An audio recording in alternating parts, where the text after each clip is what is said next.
Hey guys, how we doing? And welcome to the Ricoh GR3 Quick Tip Series. This is quick tip number 1. One of the biggest things that people complain about with the Ricoh GR3 is dust on the sensor. Now, is that a myth or reality? Well, it certainly is a reality if you've had the issue.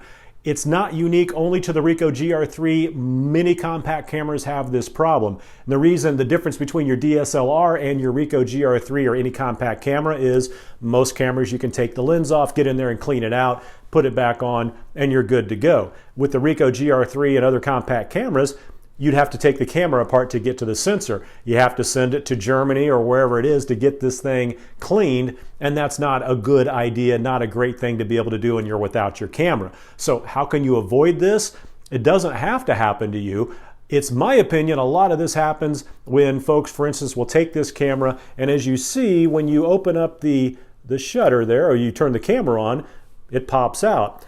You get static electricity around the lens there, around the housing. And then when you shut her down, you hit the button, it goes back in, and it just makes me scared to even just do that because I know it's just sucking dust up in there. And I'll show you an example here. This is from our good friend Patrick Chan Cha. I'm sure that's not how you pronounce the name, Patrick, and I apologize for that. But Patrick was kind enough to let me use this photo, which shows it's a photo he took of his Ricoh GR3 with all that dust. So what I do is use the GA-1 coupler. If you've seen my videos, you've seen me ad nauseum talk about this GA-1 coupler. Actually, it's a lens connector. I'm not exactly sure what it's called. It's in the description below and you can check it out. It is a GA-1. And you just pop it on there like that. Again, it just pops right on. I put a UV filter on top of that. It's a 49mm thread. You can put any filter on here. You can use a circular polarizer, any filter you want. I use the UV filter, so when I'm walking around doing street photography, as you see in my videos, I'm just able to bang, bang, bang. I don't have to worry about that dust kind of settling on the lens. I wouldn't really take this to the beach or anything like that where you have a lot of dust or sand floating around, but even just out on a natural, if you're out, say, backpacking or hiking or something like that, and you take this camera along, a lot of people like it because, again, it's so slimline and compact, you put it in your pocket. It's a powerful camera, an APS-C sensor. That's what a lot of people have in your Canons, your Nikons, your Sonys. If they're not full-frame cameras, odds are you've got an APS-C sensor.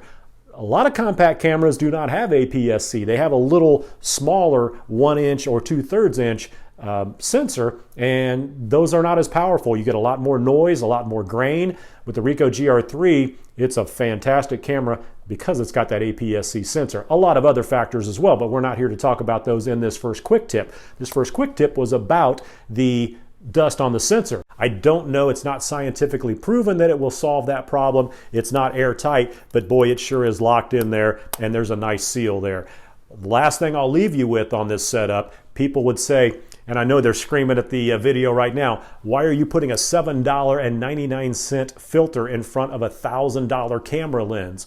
Well, the reason I'm doing that, A, to keep the dust from getting in there and ruining that sensor, and B, let me show you an example here of some shots, or a shot I took. This was a few months ago in Indianapolis. I was chasing this guy down and finally was able to whip in front of him, said, hey, stop, let me get this shot. Threw his hands back like that. I took the shot. It was just a quick, I mean, he did not really stop. He just boom, and then went on. So I got this shot. Look how crystal clear this is. Look at, when you look at the hair and the facial hair, I don't know that you could have been any more crisp without that filter on the front, and that was taken with the UV filter on the front. So it's good enough for me, maybe not good enough for you, but I'm not selling these photos, that sort of thing. So I think it works out just fine. And again, you can put a circular polarizer on there if you're out in the wilderness or in the jungle or something like that. You want to get those luscious green shots or be able to shoot into a window, and you can just use that circular polarizer for that as well. So again, the GA-1 coupler, the $7.99